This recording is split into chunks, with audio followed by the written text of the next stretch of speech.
Vedanta success में आपका स्वागत है। यह डिक्टेशन 80 शब्द प्रति मिनट रहेगी। डिक्टेशन स्टार्ट होगी 3 सेकंड में।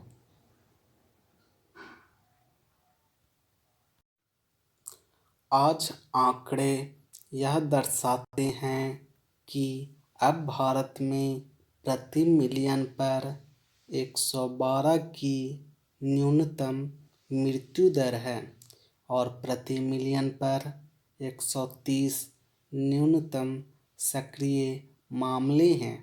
इसने उस पुनरुत्थान की नींव रख दी है जिसे हम अब अर्थव्यवस्था में देख रहे हैं। पैरा, यह बजट इस नए दशक का पहला बजट होगा।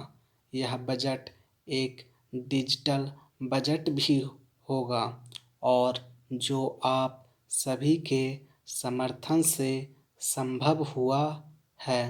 पैरा, अब तक केवल 3 बार ऐसा हुआ है जब अर्थव्यवस्था में संकुचन के बाद बजट आया है। ऐसे सभी संकुचन उन परिस्थितियों के परिणाम थे जिनके लक्षण भारत में मिलते हैं।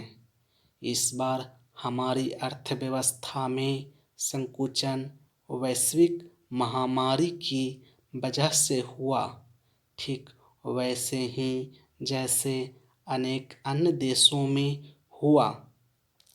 पैरा, यह कहकर मैं विश्वासपूर्वक यह कहना चाहती हूँ कि हमारी सरकार अर्थव्यवस्था को पुनः पटरी पर लाने के लिए सहयोग करने और सुविधा देने के लिए पूर्ण रूप से तैयार है।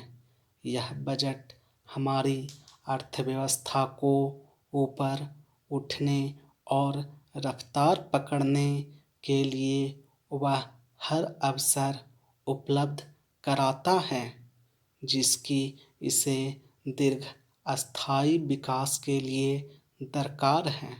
पैरा, वर्ष 2021 हमारे इतिहास के लिए अनेक महत्वपूर्ण मील के पत्थरों का वर्ष है। मैं उनमें से कुछ का उल्लेख करती हूँ। यह आज़ादी का 75वां वर्ष है। भारत में गोवा के विलय का 60वां वर्ष है। 1971 के भारत पाकिस्तान युद्ध का 50वां वर्ष है। यह स्वतंत्र भारत की 8वीं जनगणना का वर्ष होगा। यह ब्रिक्स में भारत के सभापतित्व का वर्ष होगा। हमारे चंद्रयान 3 मिशन का और हरिद्वार महाकुंभ का वर्ष होगा।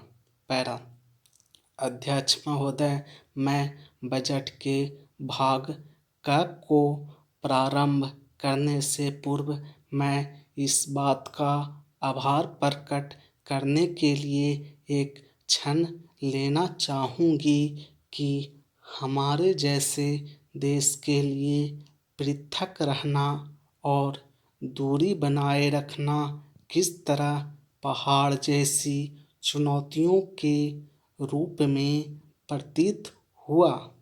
जहाँ संकट के समय लोग एक साथ आ जाते हैं, इसने हमें अनेक तरीकों से नुकसान पहुँचाया। हमारे प्रत्येक नागरिक ने अपनी शारीरिक और मानसिक तंदुरुस्ती के लिए एक अत्यंत कठिन वर्ष का सामना करने के लिए जो जज्बा दिखाया, उसके लिए मैं उनमें से प्रत्येक के सामने अपना सिर झुकाती हूँ। पैरा, भाग क में मैं आत्मनिर्भर भारत का विजन रखना चाहती हूँ। आत्मनिर्भरता एक नया विचार नहीं है। प्राचीन भारत कुल मिलाकर आत्मनिर्भर और समान रूप से विश्व का व्यावसायिक मुख्य केंद्र था। आत्मनिर्भर भारत 130 करोड़ भारतीयों की अभिव्यक्ति है, जिनको अपनी क्षमताओं और कौशलों में पूरा भरोसा है। हम पहले ही G20 और ब्रिक्स जैसे अंतर्राष्ट्रीय समूहों का हिस्सा बन चुके हैं। आपदा समुत्थानशील अवसंरचना के लिए गठजोड़ और अंतर्राष्ट्रीय सौर मैत्री भारत के प्रयासों के कारण आज वास्तविक रूप ले चुके हैं। पैरा भाग क में दिए गए प्रस्ताव अन्य बातों के साथ साथ राष्ट्र प्रथम, किसानों की आय दोगुना करना, सुदृढ़ अवसंरचना, स्वस्थ भारत, सुशासन, युवाओं के लिए अवसर, सभी के लिए शिक्षा, महिला सशक्तिकरण और समावेशी विकास के संकल्प को और सशक्त करेंगे। इसके अतिरिक्त 2015-16 के बजट में हमने जो 13 वादे किए थे, उनके तेजी से कार्यान्वयन के मार्ग पर भी हम चल रहे हैं। ये वे वादे हैं जिन्हें हमारी आज़ादी के 75वें वर्ष पर 2022 के अमृत महोत्सव के दौरान फलीभूत हों। वे भी आत्मनिर्भरता के इस विजन से गुंजायमान हो रहे हैं।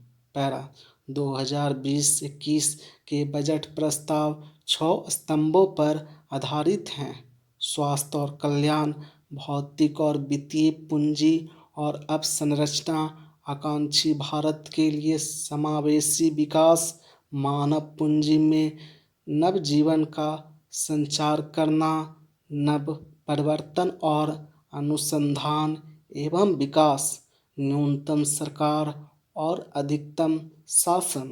पैरा प्रारंभ में ही मैं यह कहना चाहूँगी कि इस बजट में स्वास्थ्य अवसंरचना पर निवेश पर्याप्त रूप से बढ़ा दिया गया है।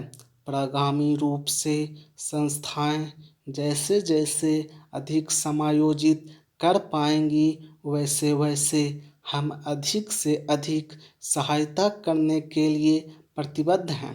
पैरा स्वास्थ्य के प्रति समग्र दृष्टिकोण अपनाते हुए हमने 3 क्षेत्रों को सुदृढ़ करने पर ध्यान केंद्रित किया है: निवारक, उपचारात्मक, सुधारात्मक और कल्याण। पैरा एक नई केंद्रीय प्रायोजित योजना, PM आत्मनिर्भर स्वस्थ भारत योजना 64,180 करोड़ रुपये के परिव्यय के साथ 6 वर्ष के लिए लॉन्च की जाएगी। यह प्राथमिक, द्वितीयक और तृतीयक देखभाल स्वास्थ्य प्रणालियों की क्षमताओं को विकसित करेगी, मौजूदा राष्ट्रीय संस्थाओं को सुदृढ़ करेगी और नई और सामने आने वाली बीमारियों की पहचान करने और उनका इलाज करने के लिए नई संस्था बनाएंगी। यह राष्ट्रीय स्वास्थ्य मिशन के अतिरिक्त होगी। इस योजना के अंतर्गत मुख्य पहल निम्नलिखित हैं: 17,788 ग्रामीण और 11,024 शहरी स्वास्थ्य और वेलनेस केंद्रों के लिए समर्थन, 11 राज्यों में सभी जिलों में एकीकृत लोक स्वास्थ्य प्रयोगशालाएं और 3382 ब्लॉक लोक स्वास्थ्य इकाइयाँ स्थापित करना, 602 जिलों और 12 केंद्रीय संस्थानों में क्रिटिकल केयर हॉस्पिटल ब्लॉक स्थापित करना, राष्ट्रीय रोग नियंत्रण केंद्र, इसकी 5 क्षेत्रीय शाखाओं और 20 महानगर स्वास्थ्य निगरानी इकाइयों को सुदृढ़ करना, एकीकृत स्वास्थ्य सूचना पोर्टल का सभी राज्यों, संघ राज्य क्षेत्रों में विस्तार, ताकि सभी लोक स्वास्थ्य प्रयोगशालाओं को जोड़ा जा सके।